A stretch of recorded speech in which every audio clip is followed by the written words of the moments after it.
Hey folks, Dan Frio here with your market update for November 14th, 2024. So over here, you're seeing what happened yesterday. Mortgage rates, well, I thought they would go down a little bit more, but then the market kind of bounced back up. And then we basically, let's say we just ended zero. Okay, so these are the top 6 products people use when they're buying their first house. I usually don't say this a lot. I just show you the rates. And then, so let me explain what these rates are. Okay, you might see that in the 30-year fix is 7.01. You might say, okay, well, my rate today is 7.01. No. It doesn't work that way. Let me explain how these rates are created. So Mortgage News Daily, right there at the top up there, they survey lenders all over the country and they ask them 5 questions. These 5 questions are really important. What are they? Well, 3 of the 5, basically it might be you. 1 is these people are buying their first house, okay? 2, they're going to live there. So it's going to be their primary home. 3, it's a single family home. So you might say, well, Dan, that's me. Okay, so the other 2 factors are this. And if you click right through here, learn about our survey, you click it and it pops up right here and it says, if you squint a little bit, you can see this loan is a 75% loan to value, meaning these people are putting down 25% and they have a 780 credit score. So if that's you, well, most likely that's your rate. If that's not you, I'll give you all my information at the end of this video because I'm just a mortgage guy out here trying to earn your business. So without further ado, let's get today's agenda. The news today is inflation. And the inflation on the producer side of the equation. So right through here, producer prices rose 0.02 in October in line with expectations. That's what the reading has, but then if you dig into the numbers right through here, it doesn't look that way. So you go right through here. Let's say, for example, continued jobless claims. Let's skip that for right now. Core PPI. Okay, PPI means producer inflation. Core means they strip out some components like energy and things like that to get to their number.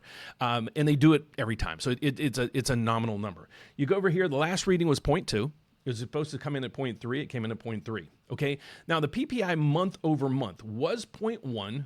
Expected to come in at 0.2, came in at 0.2. These are higher than expected. And the market's not reacting like I thought right through here. So we have the MBS market right now up. It's ticking up. It came out of the gate, kind of dropped, and now it's ticking up for some reason. So let's get over to Rick Santelli to give us the news on what just broke. And then they have an interview on going through these numbers specifically. And he even says, I don't know what the reaction is, but I thought the rates would go up a little bit higher based on this news. So let's get over to Rick Santelli to give you the news. Then I'll give you how the CME is reacting to this, the other broad markets, and we'll take it from there. Hold on a second. Take it away, Rick. Welcome back to Squawk Box. Rick Santelli here live on CME HQ with the breaking news of the morning. The cousin, the CPI, we have the wholesale version, PPI for October. Headline number expected up 0.2. Once again, delivers up 0.2. In the rearview mirror, it was 0 unchanged. 0 unchanged would have been, we had 4 of those in 2024 thus far. Popping up 0.2 equals where we were in August. Find a higher number, you go to June when it was up 0.3. If you strip out food and energy, up 0.3, hotter than expected, hotter than the rearview mirror, up 0.3. That's the warmest since it was up 0.5 in June, equals where we were in August.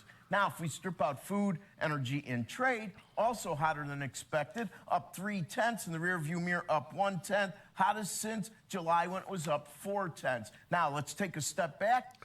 So you're getting the gist of things. Everything he mentioned just now was hotter than expected, and the bond market's reacting in a way that just isn't normal. Let's see if he has anything to say about that. Can do a year over year, a bigger view. 2.4 expected, 2.3 expected, 2.4 warmer than expected. In the rear view mirror, 1.9, which was 1.8. 2.4 is the third highest reading of the year. To find a higher, you go to June, 2.9. Now, if we strip out food and energy on a year-over-year basis, expected 3%, rear view mirror 2.8, comes in at 3.5. 3.5, that is, 3.1. 3.1, okay.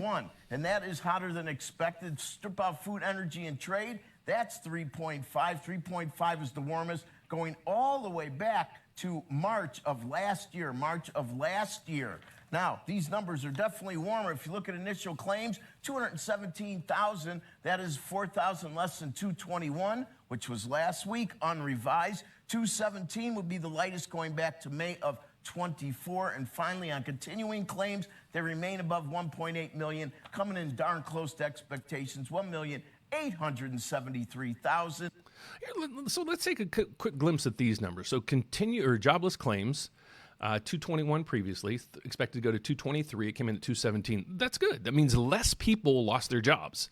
And then you go continued claims, 1.892 to 1.873. So more people got jobs back. Or I'm sorry, less people had continued claims. So you have less people filing first-time claims. You have less people on continued claims. That's not bad news right there.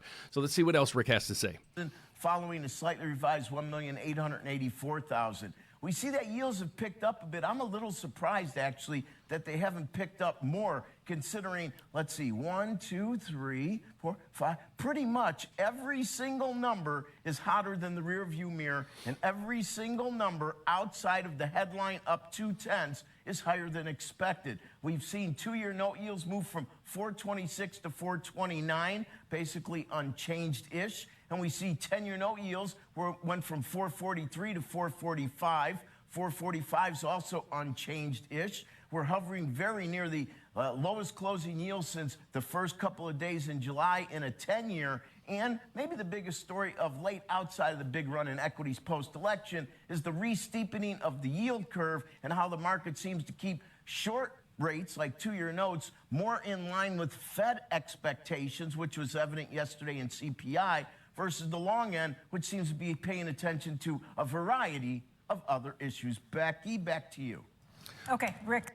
Okay, so we're going to keep it at that. So basically he's saying, based on these numbers, they're a little bit hotter than expected.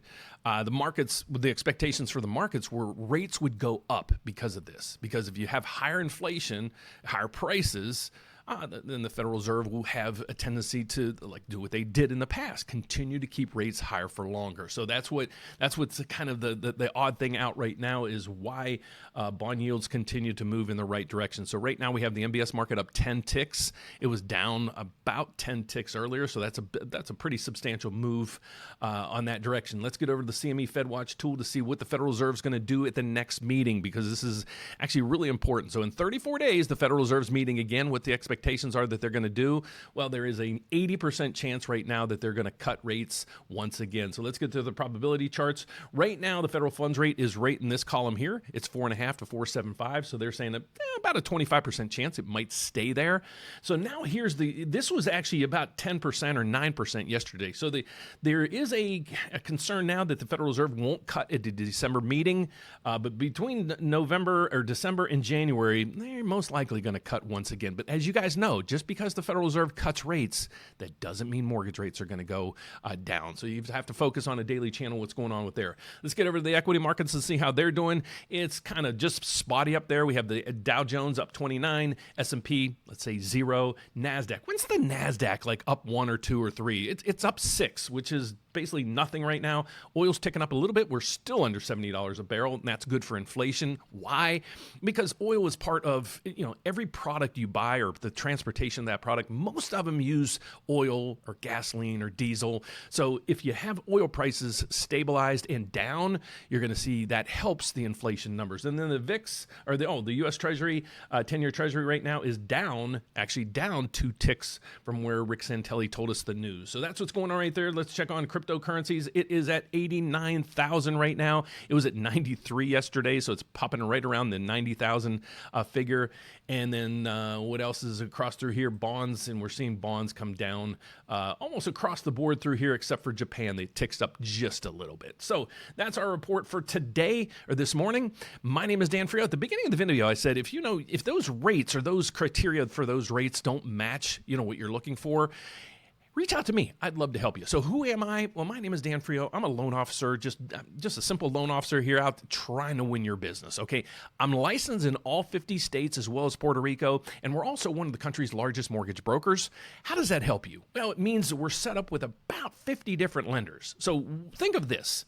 If you can have one application, one credit pull, and get basically quotes from 50 different companies, why would you not do that? So check out our website, therateupdate.com. If you're looking to buy that first house, I suggest you click the grant finders, see if there's any free money out there for you. But if you want to get the ball rolling, if you're looking to buy maybe that first house, we have a lot of people pulling out equity in their home because they have a ton of equity, looking to buy another property with the equity in there. So if you're looking to refinance, anything like that, please reach out to us. We'd love to help. How do you do it? Just click the Apply Now button. Cool thing there is you can either put in an application or schedule a consultation conversation with me. But if you want to just call us, you can do that as well. Just scroll down to the bottom of the website, and there's our information right through there after you see these blogs and calculators. It's 844-775-5626, or you can reach me at dan@therateupdate.com. Thanks for watching. I'll see you later today at the closing bell. Thanks. Have a great day.